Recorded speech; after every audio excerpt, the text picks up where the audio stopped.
বিসমিল্লাহির রহমানির রহিম। এখন গভীর রাত প্রায় 2টা। আমি আপনাদেরকে সবাইকে যারা এখানে উপস্থিত হয়েছেন আমি আপনাদেরকে ধন্যবাদ এবং কৃতজ্ঞতা জানাই। আপনারা রমজান মাস ইফতার করে নামাজের পরে আজকে 27 এরপরে আপনারা সবাই এখানে উপস্থিত হয়েছেন। এর জন্য আমি আমার ব্যক্তিগত পক্ষ থেকে এবং আমার ফ্যামিলির পক্ষ থেকে যেহেতু আমার বাড়িতে আসছেন এর জন্য ধন্যবাদ এবং কৃতজ্ঞতা জানাই। পাশাপাশি আমি কৃতজ্ঞতা জানাই আমি 15 তারিখে এসেছি 14 রমজান 15 তারিখে এসেছিলাম। 15 তারিখ থেকে আজকে পর্যন্ত প্রত্যেক দিন জগন্নাথপুর এবং শান্তিগঞ্জ ইফতার মাহফিল হয়েছে। ইফতার মাহফিল যেভাবে স্বতঃস্ফূর্তভাবে আপনারা করেছেন, জগন্নাথপুর উপজেলা বিএনপি যুবদল, ছাত্রদল, স্বেচ্ছাসেবক দল এবং দক্ষিণ সুনামগঞ্জ শান্তিগঞ্জের আনসার ভাই, ফারুক ভাইয়ের নেতৃত্বে যেভাবে যুবদল, ছাত্রদল, স্বেচ্ছাসেবক দল এবং সাধারণ মানুষকে সম্পৃক্ত করে স্বতঃস্ফূর্তভাবে যে ইফতার মাহফিলগুলো হয়েছে, এর জন্য যেটা করতে আপনারা সক্ষম হয়েছেন এবং সাপোর্ট পেয়েছেন, এটার জন্য আমি নিজেকে বড় ধন্য মনে করতেছি, কৃতজ্ঞতা জানাচ্ছি আপনাদেরকে। আপনারা সবাই এই সুযোগ করে দিয়েছেন আমাকে এই জগন্নাথপুর শান্তিগঞ্জ মানুষের সাথে ইফতার করার জন্য। আল্লাহ রাব্বুল আলামিনের কাছে আমি শুকরিয়া আদায় করতেছি।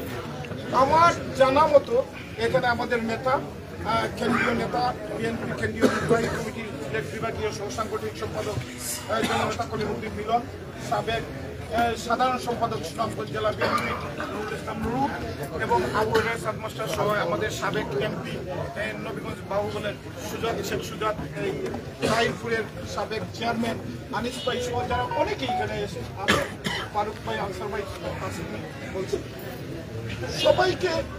সবাই মিলে আমার মনে হয় আমি যেভাবে যে প্রত্যেক দিন ইফতারে 2000 লোক, 3000 লোকের অ্যারেঞ্জমেন্ট করলে 4000-5000 লোক হয়ে গেছে স্বতঃস্ফূর্ত। আমার মনে হয় মোর দেন 50,000, 50,000 উপরে আমরা ইফতার করেছি এই 13 দিনে। 50,000-এর উপরে আপনারা কি মনে করেন? কিন্তু 50,000 মানুষের সাথে যে ইফতার হয়েছে, এটা সিলেট বিভাগের নেতা, এখানে কেন্দ্রীয় নেতা, সিলেট বিভাগে 2 থানায় এত ইফতার আর হয় নাই। এর আগে কিন্তু কোন সুযোগ ছিল না ইফতার করার। দীর্ঘ 17 বছর মানুষ ইফতার করার সুযোগ ছিল না, কারণ মানুষ বাড়িতে থাকতে পারতো না, ঘুমাইতে পারতো না, নিজের একটা অস্বস্তির মধ্যে থাকতো, অশান্তির মধ্যে, হয়রানির মধ্যে। আল্লাহ রাব্বুল আলামিন আমাদের নেতা, বিএনপির ভারপ্রাপ্ত চেয়ারম্যান, ওনার নেতৃত্বে বাংলাদেশে দীর্ঘদিন এই 17 বছর আন্দোলন সংগ্রামের পরে ফ্যাসিস্টের পতন হয়েছে। তাই এই ফ্যাসিস্টের পতনের মাধ্যমে জুলাই আগস্টের আন্দোলন, শেষ পর্যন্ত আন্দোলনের মাধ্যমে, এদের পতনের মাধ্যমে বাংলাদেশের আমাদের সার্বিক এই সাময়িক আমরা একটা অবসান, আমরা পুরোপুরি মুক্তি নির্বাচনের মাধ্যমে পাবো। যেহেতু রাত অনেক হয়েছে, আমাদের আজকে কর্মসূচি আছে। আজকে এখানে যারা এসেছেন, আমি আজকে রাত্রে সেহেরি পেয়ে আমি লন্ডনের উদ্দেশ্যে রওনা হবো। আবার অল্প কিছুদিনের মধ্যে ইনশাআল্লাহ আপনাদের মাঝে আসবো। নেতা এবং নেতৃবৃন্দ যারা আছে তাদেরকে কথা দিয়েছি, অতীতে আমি যেভাবে ছিলাম 17 দিন সময় এই জগন্নাথপুরের মানুষের সাথে, সুনামগঞ্জের মানুষের সাথে, শান্তিগঞ্জের মানুষের সাথে দীর্ঘদিন এই ফ্যাসিস্টের কারণে আমরা বিদেশ থেকে আন্দোলন করেছি, এর জন্য আসতে পারি না। আমরা এখন আসার সুযোগ হয়েছে এবং আমি কথা দিয়েছি আমি এই এলাকার মানুষের সাথে ছিলাম, আছি এবং থাকবো ইনশাআল্লাহ। কোনো অসুবিধা নেই। আজকে এখানে আমাদের সামনে যে বক্সগুলো দেখতেছেন, আপনারা যখন এই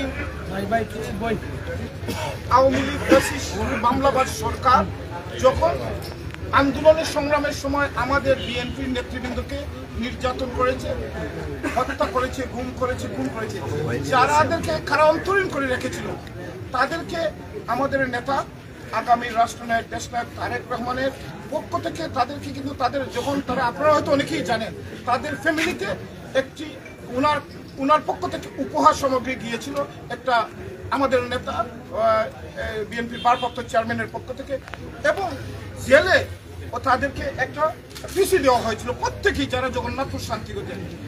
যেহেতু আজকে রমজান, এই রমজানের পরে কিছুদিন পরে ঈদ উপলক্ষে যারা কারান্তরীণ ছিলেন এই ফ্যাসিস্টের আমলে, তাদেরকে আমাদের নেতা ভারপ্রাপ্ত চেয়ারম্যান মহোদয়ের পক্ষ থেকে একটি ঈদ উপহার আজকে এখানে আমাদের সামান্য, যত সামান্য আমাদের নেতার পক্ষ থেকে। কারণ আপনারা যে এই মাফিয়ার বিরুদ্ধে, এই স্বৈরাচারের বিরুদ্ধে দীর্ঘদিন আন্দোলন করে সাহসের সাথে সামনের সারিতে থেকে আন্দোলন করেছেন, আপনারা মামলা খেয়েছেন, জেল কেটেছেন। এটা প্রতীকী হিসাবে ভবিষ্যৎ রাজনীতিতে যারা এইভাবে সামনের কাতারে ছিল, ভবিষ্যতে যাতে সামনের কাতারে থাকে আজকে নেতার সামনে, এটা এই গেল এই উপহার। এই উপহারের মাধ্যমে আমি আর বেশি বলবো না, যেহেতু এখানে জেলা বিএনপির নেতৃবৃন্দ আছেন, সাধারণ সম্পাদক সহ আমাদের উপজেলা বিএনপির নেতৃবৃন্দ, দক্ষিণ ইসলামীদের নেতৃবৃন্দ ফারুক ভাই, আনসার ভাই সহ যারা আছেন, আমার জামাল উদ্দিন সাহেব, পৌর বিএনপির নেতৃবৃন্দরা আছেন, মন্ত্রী ভাই সহ সবাই অনেকেই কথা, কিন্তু সময় অনেক সময় আমি মনে করি আমাদের প্রধান অতিথি কষ্ট করে এসেছেন এই গভীর রাতে। আমি ওনাকে আমার পক্ষ থেকে, দলের পক্ষ থেকে ধন্যবাদ। মিলন ভাই জননেতা এমনি হন না, সিলেট আগে সুনামগঞ্জের নেতা, বৃহত্তর সিলেট নেতা, যেখানে দলের অ্যাক্টিভিটিস আমি দেখলাম আশ্চর্য। আমি জগন্নাথপুরে এখানে আসলাম একটু বলতে হয় ওনাকে, এত ব্যস্ততার মধ্যে সারা বিভাগে যেতে হয়, তারপরেও আমাদের এই ইফতার মাহফিল গুলো উনি কিন্তু এসেছেন। উনি আবার না আসলেও জেলার নেতৃবৃন্দকে পাঠিয়েছেন, বিভিন্নভাবে অ্যাকোমোডেট করেছেন, সারা জেলা এভাবে অ্যাকোমোডেট করেছেন। এর জন্য ওনাকে, আমার কেন্দ্রীয় নেতাকে আমি ধন্যবাদ জানাই। এবং আমি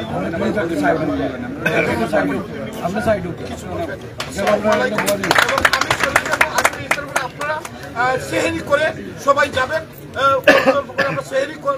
সেহেরি পরে আমি চলে যাবো। আর আজকে যারা আছেন সেহেরি করবেন ইনশাআল্লাহ।